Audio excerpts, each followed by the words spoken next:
রবিবার মানেই দেশের বাইরে শতেক কাজ, তারপরেও মনটা চায় রবিবার দুপুরে কিছু স্পেশাল রান্নাবান্না করে খেতে। লন্ড্রি করা, বাজার করা, সময়ের মধ্যে দোকানে পৌঁছানো, নয়তো এখানে দোকানগুলো একটা টাইমের পর বন্ধ হয়ে যায়।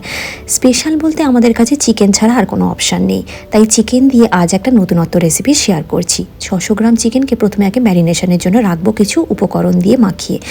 প্রথমে চিকেনের মধ্যে দিয়েছি দই, নুন, তার সাথে গোলমরিচের গুঁড়ো, চিলি ফ্লেক্স, একটু জিরের গুঁড়ো, গরম মশলার গুঁড়ো, ভালো রঙের জন্য একটুখানি কাশ্মীরি লঙ্কার গুঁড়ো, 2 চামচ ভিনিগার, তার সাথে ধনেপাতা ডাঁটি অংশটা কুচিয়ে দিয়েছি। ম্যারিনেশনে কিছুক্ষণ পর হঠাৎ মনে পড়লো আদা রসুন কাঁচা লঙ্কার পেস্টটাই তো স্কিপ করে গিয়েছি, আসলে এত কাজের তাড়া থাকে। তারপরে সেটা মাখিয়ে 1 ঘন্টা রেস্টিং টাইমে রেখেছি। কড়াইয়ে অল্প বাটার দিয়ে চিকেনগুলো দিয়ে দিচ্ছি কড়ার মধ্যে।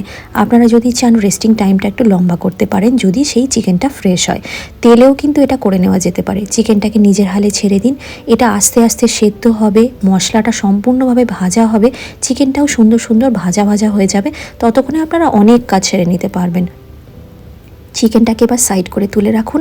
কড়াই ওই মশলাটার মধ্যেই আর একটু পরিমাণে বাটার দিয়ে একটা মিডিয়াম সাইজের পেঁয়াজ আর কাঁচা লঙ্কা কুচি করে দিয়ে দিন। হ্যান্ড চপারের সাহায্যে কুচিয়ে নেবেন। এবারে আমি এখানে একটু আটা ব্যবহার করেছি, চাইলে ময়দাও দেওয়া যেতে পারে। এবারে সেটা দেওয়ার পর হালকা নাড়াচাড়া করে আটার কাঁচা গন্ধটা চলে গেলে ওপর থেকে দুধ দিয়ে দেবেন। এখানে আমি লো ফ্যাট মিল্ক ইউজ করেছি, আপনারা চাইলে ফুল ক্রিম মিল্কও ইউজ করতে পারেন। অল্প পরিমাণে নুন আর তার সাথে গোলমরিচের গুঁড়ো আর সুইডেনের প্রচণ্ড ফেমাস একটা চিজ আমি ব্যবহার করেছি, যেটা আমি শুধুই খেয়ে ফেলি।